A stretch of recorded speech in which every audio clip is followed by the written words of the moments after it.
Assalamualaikum warahmatullahi wabarakatuh. Perkenalkan, nama saya Egy Ramasya dari kelas Elektronika 1, mau menjelaskan tentang komunikasi daring. Yang pertama, jenis-jenis komunikasi daring. Jenis-jenis komunikasi daring terdapat dua jenis komunikasi dalam jaringan. Yang pertama, komunikasi daring sinkron atau bersamaan. Komunikasi dalam jaringan sinkron adalah komunikasi menggunakan komputer sebagai medianya yang terjadi secara bersamaan. Di antaranya, contohnya yaitu video chat dan text chat. Yang kedua, komunikasi daring sinkron atau tidak bersamaan.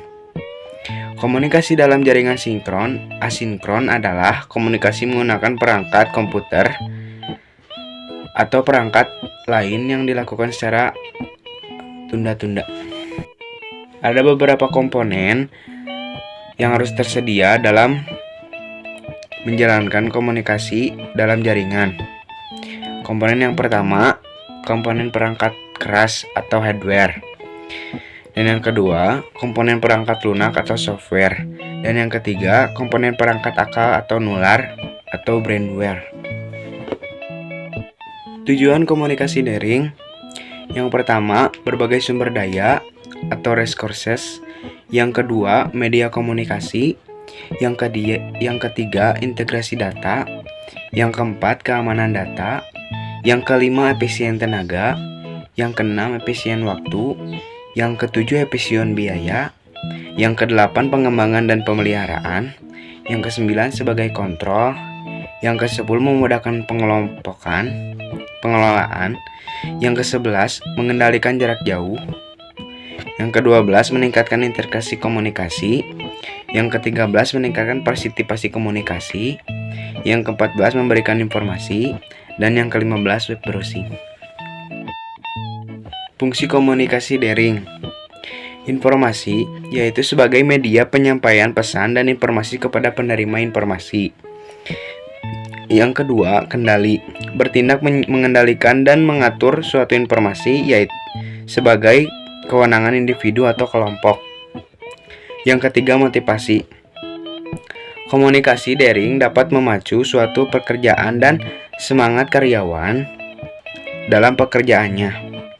Yang keempat, ekspresi emosional, yaitu komunikasi daring bisa mewakili suatu perasaan individu atau kelompok. Yang kelima, menghemat waktu, yaitu komunikasi dapat dilakukan dengan efisien. Yang keenam, penghemat biaya. Harga kuota internet yang relatif mudah mendukung komunikasi daring berjalan. Yang ketujuh, dilakukan di mana saja. Pagi, siang, sore, malam, tidak masalah untuk melakukan komunikasi daring. Yang kedelapan, ilmu teknologi.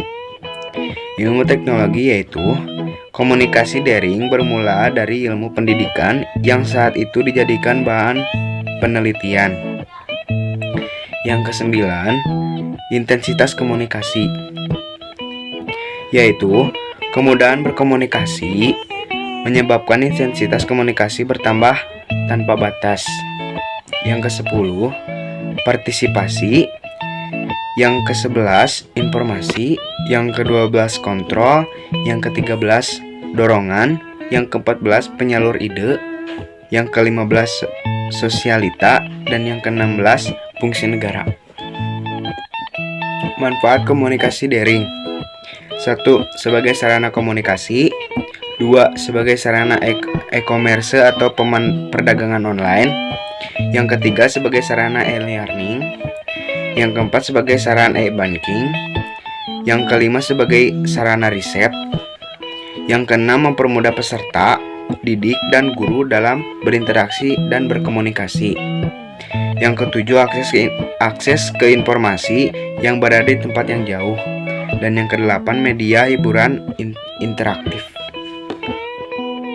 Contoh komunikasi daring: yang pertama, text chat dan video call melalui Line. Yang kedua, text chat dan video call melalui BBM. Yang ketiga, text chat dan video call melalui WhatsApp. Yang keempat, video chat melalui Skype. Yang kelima, teks chat melalui Facebook. Yang keenam, teks chat melalui Messenger.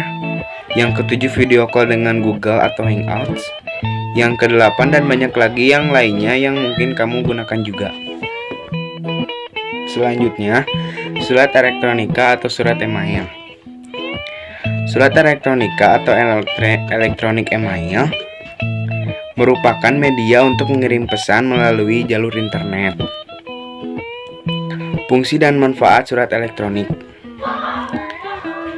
Adapun beberapa fungsi manfaat pengumuman surat elektronik, diantaranya adalah sebagai berikut: mengirim dan menerima pesan, mengirim dan menerima pesan dari segala format seperti file, dokumen, foto, video, dan audio.